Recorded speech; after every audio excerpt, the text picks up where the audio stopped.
Matthew, yesterday you came on and said if Mitt Romney lost, Michigan, it would be 9.0 on the Richter scale. So he avoids that disaster. And with these two wins last night, he is the front runner again. Can he keep the momentum this time? Yeah, he avoided a 9.0, but I still probably think there was about a 4.0 or 5.0. The building shook, stuff fell off the walls, but he maintained his situation. He goes into Super Tuesday and actually this weekend where there's a caucus in Washington State.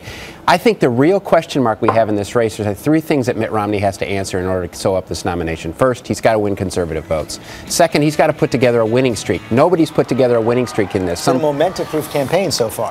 Somebody wins South Carolina and then they lose the next state. Somebody wins New Hampshire and they lose the next state. Somebody wins Florida and they lose the next state. And the third thing is he's got to be able to unite the party behind a positive message. He has not been able to do that yet. And I think those three questions he has to answer before you sort of put the mantle on him and say he's the nominee. And he tried to do that last night by taking on President Obama in his address. But this does end, doesn't it, this talk about getting a new Republican into the race? Yeah, as you said last night, the white knight, I think search for the white knight is done.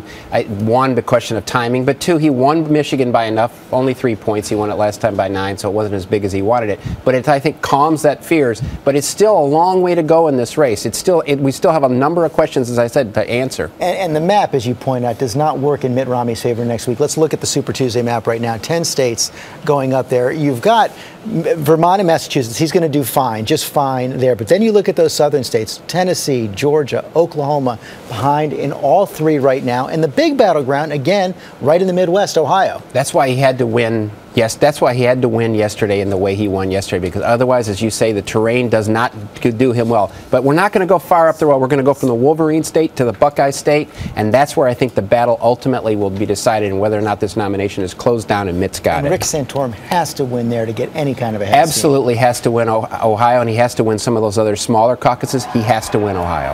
Okay, Matthew Dad, thanks very much.